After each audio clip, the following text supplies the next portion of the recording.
الله الرحمن الرحيم. الحمد لله والصلاة والسلام على رسول الله. حقيقة أنا لن أحاضر ولن أخاطر، ولكنها كلمات على عجل ألقيها على مسامعكم الكريمة، لعل الله أن يحدث بعد ذلك أمرا. نحن أيها الأفاضل أيها الأكارم نحتفي بتاريخ هذه الأمة الأمجد، والأمة التي لا تنسى تاريخها قادرة على أن تصنع مستقبلها، فإنما يصنع المستقبل من الماضي. وعلماء المستقبليات وعلماء الاستراتيجية يخبروننا بخبر عظيم مفاده أنه إذا أردت أن تصنع مستقبلك ينبغي أن تحسن قراءة تاريخك. والأمة التي لا تاريخ لها أمة لقيطة، ونحن الحمد لله أمة منتسبة إلى معطى الشرف وإلى معطى السؤدد، وارتفعت ذات يوم على هضبة المجد فترنم شاعرها فقال: وأوقفت ركب الزمان طويلا أسائله عن ثمود وعاد، وعن قصة المجد من عهد نوح، وهل إرم هي ذات العماد، فأقسم هذا الزمان يمينا وقال الجزائر دون عناد. حينما نتحدث عن هذا الوطن نتحدث عن أرض مباركة مقدسة سقيت بدماء الشهداء، لذلك وصفها أحد الدعاة المباركين فقال: الجزائر لا يمكن أن تنعت إلا بالقول وبالصفة، إنها الجزائر المنورة. فما بين قطرة دم ونقطة في السماء، قطرة دم في الأرض ونقطة في السماء، خط نوراني. فانظروا إلى تعداد الخطوط النورانية التي تربط بين أرض الجزائر وسمائها. أيها الإخوة الأفاضل، وأنا أخاطب فيكم الشباب، قال عنكم رسول الله: خذلني الشيوخ ونصرني الشباب. ولو قرأتم شيئا من سير الرجال من أصحاب رسول الله صلى الله عليه وسلم، من الرعيل الأول الذين بنيت على فهيمهم وعلى وعيهم وعلى إدراكهم القضية المباركة وهي قضية الإسلام، لوجدتم أن معظمهم كانوا شبابا. فالتمس الوعي بهذه المرحلة التاريخية. قال العارفون بالله وهم يحددون ماهية الوقت، قالوا: الوقت هو زمن السير إلى الله. وكأن كل حركة ليست باتجاه الله سبحانه وتعالى لا تعد من الوقت. قال النبي عليه الصلاة والسلام: إن الله إذا أحب العبد استعمله. قالوا: كيف يستعمله يا رسول الله؟ قال: يجبله على العمل الصالح، وعلى العمل الصالح تقبض روحه. ولكن قبل أن تسأل الله أن يستعملك لا أن يستبدلك، اسأل الله سبحانه وتعالى أن يمنحك القدرة على معرفة ذاتك. فمن عرف ذاته عرف ربه، من عرف ذاته عرف ربه. ولنفس الإنسان إقبال وإدبار، فإذا أقبلت نفسك أيها الأخ الفاضل على الله فأكثر مما يمكن لك من الخيرات والفضائل. وإذا رأيت لنفسك إدبارا فلا تفرط في الفرائض. المؤمن أيها الإخوة يتحين السوانح ويطلب الفرص ويسعى إلى السؤدد ويطلب جاهدا مجد الله سبحانه وتعالى. قال الله: لتكونوا شهداء على الناس. ولعل واحدا منا يقف عند هذا المقطع من الآية فيستغرق فيه كثيرا: لتكونوا شهداء على الناس. ما معنى أن أكون شهيدا أيها الإخوة؟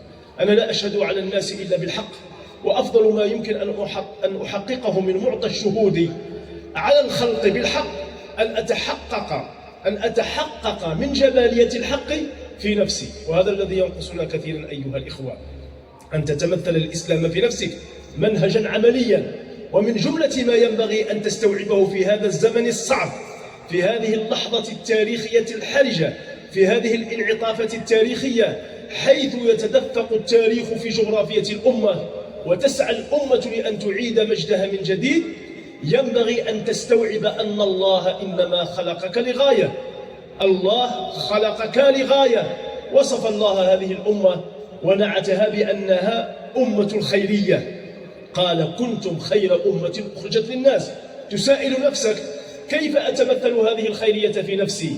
فيأتيك الخطاب القرآني ضمن مسارات ثلاث: احفظها عني واجعلها برنامج عمل في حياتك. قال: تأمرون بالمعروف. لا بالكم أيها الإخوة في زمن الفتن حينما يغيب الوعي عن عموم الأمة ويذهب الناس ذات اليمين وذات الشمال وتزل الأقدام بعد ثبوتها إذ هي على رمال متحركة، تقف أنت كالطود الشامخ وتقول أنا يوسف وأنا أحقق أحلامي، فيكون الشعار كن يوسف أحلامك، أنا أحلم وأنا أحقق أحلامي. وقد قال يوسف لأبيه يعقوب يا أبت إني رأيت 11 كوكبا والشمس والقمر رأيتهم لي ساجدين. وأنت كذلك لديك رؤية تضعها ضمن تخطيطك الاستراتيجي، تريد أن تبقي الأثر في دنيا الناس، والمؤمن كالغيث أينما وقع نفع، المؤمن كالغيث أينما وقع نفع. فاجهد في نفسك في أن تبقي الأثر في دنيا الناس على القدر الذي تستطيع. يزيد بن المهلب بن أبي صفرة والده هذا كان واحد من قادة كبار المسلمين، وزوج ابنته للحجاج بن يوسف الثقفي، وكان بين الحجاج ويزيد نوع من المصارعة من المخاصمة، فأودع الحجاج يزيد السجن. وكان يزيد هذا بن المهلب كان حاكم خراسان والي على خراسان، وكان يحب المحمدة حتى أنه يفعل فعال الخير ولكنه يحب أن يحمد من قبل الناس. فر ذات يوم من السجن وطلب البادية وكان معه غلامه، فأصابه العطش فقال لغلامه اسقنا لبنا من عند ذلك الراعي، فجاءه بقدح فيه لبن فروى عطشه وقال أعطي ذلك الراعي 1000 دينار. قال 1000 دينار يا سيدي كبيرة وكثيرة، وهذا الراعي لا يعرفك، ما يعرفكش، تعشت مثله بزاف مثله شوية، ما يعرفكش، هو يحب المحمدة. بصح شوف واحد من طلاب الدنيا ولكنه عرف نفسه وأبى على نفسه أن تنزل دون مستواها. ماذا قال يزيد بن المهلب؟ قال ولكني أعرف نفسي. لكن اللحظة اللي تعرف نفسك ما تطيحش النيفو بالدرجة نتاعك، اللحظة اللي تعرف نفسك ما تطيحش النيفو. لذلك ابن السماك واعظ هارون الرشيد رضي الله عنه وكان من كبار واعظ هذه الأمة، وهو يختصر زمنية الوجود الإنساني في ماديته، يقول لهارون الرشيد يا أمير المؤمنين أرأيت إن منعت شيئا من الماء وقد أصابك العطش فبما تطلبه؟ قال بنصف ملكي، كان نعطش ويبغي يبيعوا لي الماء قليل أنا أفديه بنصف ملكي. قال فإن احتبس في داخلك ولم تستطع أن تخرجه ماذا تفعل؟ قال أفديه بنصف ملك الآخر. قال تبا لملك لا يساوي بين شربة ماء وإخراجها. هذه الدنيا كلها أيها الإخوة. النبي صلى الله عليه وسلم يمر مع أصحابه على شاة ميتة قال أرأيتم كيف هانت هذه على أصحابها؟ والله للدنيا أهون عند الله من هذه على أصحابها، ولو كانت تساوي عند الله جناح بعوضة ما سقى الكافر منها شربة ماء. يؤتى يوم القيامة بأنعم أهل الأرض، واحد عاش بالدرجة تاعنا لابيل في هذه الدنيا، فيغمس في النار غمسة واحدة. كان من كبار العصاة المذنبين، كان ربما من الظلمة من الفجار، وأخطر ما يمكن أن تحاسب به يوم القيامة أن تكون من الظالمين. وأعظم الظلم أن تظلم نفسك، أعظم الظلم أن تظلم نفسك وأن لا ترضى لنفسك سوى أن تدخل النار. هذا أعظم ظلم، هذا أغنى خلق الله يؤتى به يوم القيامة فيغمس في النار غمسة واحدة ثم يقال هل مر عليك نعيم قط؟ يقول لا والله يا رب ما مر علي نعيم قط. ثم يؤتى بأبأس أهل الأرض، واحد عضه الفقر بنابه، فيغمس في النار غمسة في الجنة غمسة واحدة، ولكنه كان من أهل الإيمان والتقوى والصلاح، فلما يخرج من الجنة وقد غمس غمسة واحدة يقال له هل مر عليك بؤس قط؟ يقول لا والله يا رب ما مر علي بؤس قط. فلا تجعل الدنيا للهو ولا للعب ولا للعبث، ولكن اجعلها في طاعة الله. وطوبى لمن صحت له خطوة يريد بها وجه الله سبحانه وتعالى. طوبى لمن صحت له خطوة يريد بها وجه الله. لا تزهد في مثل هذه المجالس، لا تزهد في أن تمتطي فكرة هي فكرة التغيير. يقول صاحب الظلال إننا عندما نعيش لذاتنا فحسب تبدو الحياة قصيرة ضئيلة، تبدأ من حيث بدأنا نعي وتنتهي بانتهاء عمرنا المحدود. أما عندما نعيش لغاية فإن الحياة تبدو طويلة عميقة، تبدأ من حيث بدأت الإنسانية وتمتد بعد مفارقتنا لوجه الأرض. لذلك قال أخي إن نمت نلقى أحبابا، فروضات ربي أعدت لنا وأطيافها رفرفت حولنا، فطوبى لنا في ديار الخلود. أجمل لحظة تعرفون ما هي؟ هي أن تلتقوا يوم القيامة فتذكرون مثل هذه المجالس في جنات الخلد.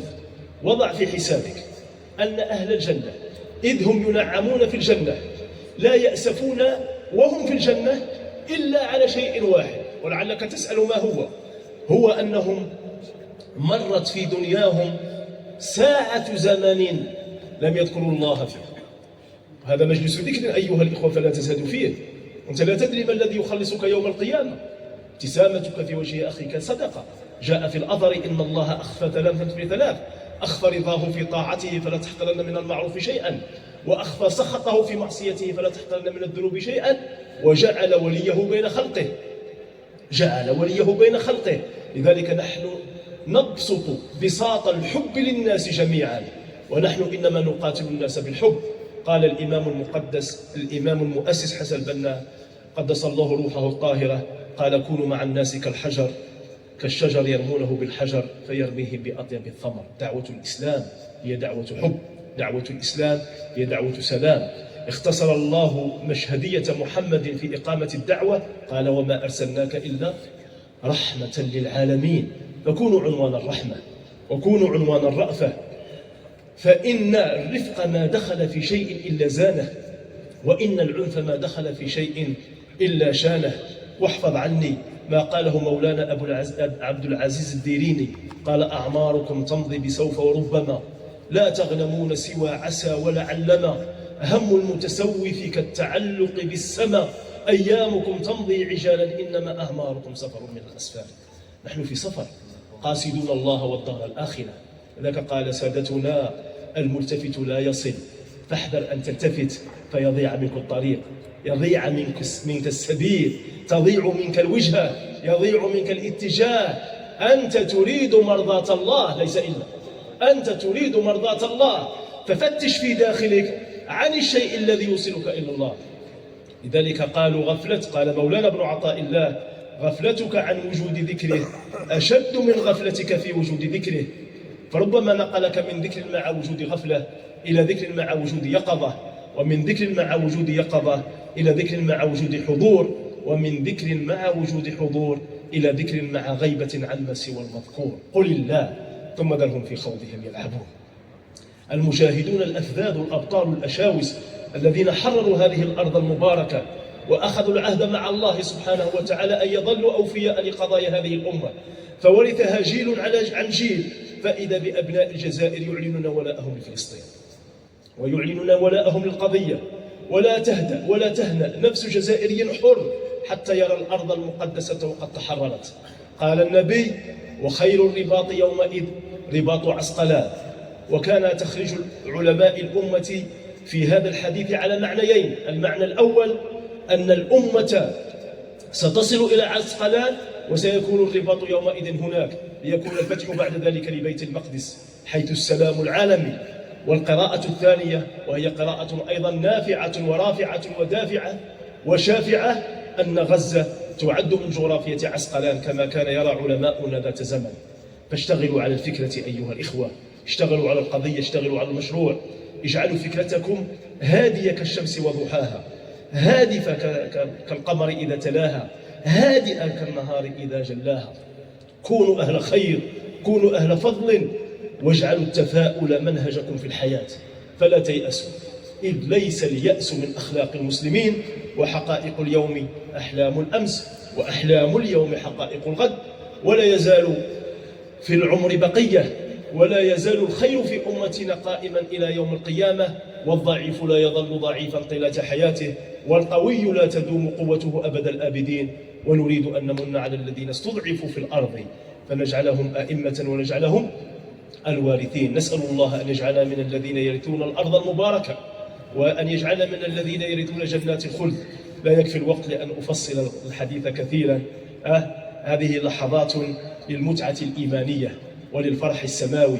وهنيئا هنيئا ثم هنيئا ثم حي مرحبا لإنسان ولد في عالم الأرواح إذ مال غيره إلى عوالم الأشباح. وهنيئا لمن أشرقت بداخله الأنوار وتلقى لطائف الأسرار، وعلم أن المبتدأ والمنطلق لا يكون إلا بإزالة العوائق ودفع العلائق، فإذا هو قد جاوز عالم الأغيار واتجه إلى عالم الأخيار، وهو يومئذ خلق من بعد خلق. نسأل الله أن يفتح بنا وعلينا ولنا، وأن يهنئنا في هذه الدنيا وفي الأخرى، وأن نسأله كما جمعنا بكم في هذه الليلة الجميلة في لحظة الفرح السماوي أن يديم علينا لقاءات أهل المحبة والإيمان. ولإخواننا من أبناء الاتحاد كنا ولا زلنا نقول إن الاتحاد منظمة اليوم لجزائر الغد، ونحن لا تهمنا الشعارات ولا العناوين، تهمنا الفكرة. يأمرون بالمعروف وينهون عن المنكر. تهمنا الفكرة لتكونوا شهداء على الناس ويكون الرسول عليكم شهيدا. حققنا الشهود التاريخي وسنحقق إن شاء الله الشهود الحضاري، ونبيكم قال صلى الله عليه وسلم، واحفظوها: إن الله سيعز هذا الدين بنصرين. قال القسطنطينية وروميا. روميا هي روما عاصمة إيطاليا. قالوا: أيهما تفتح أولا يا رسول الله؟ قال: مدينة هرقل.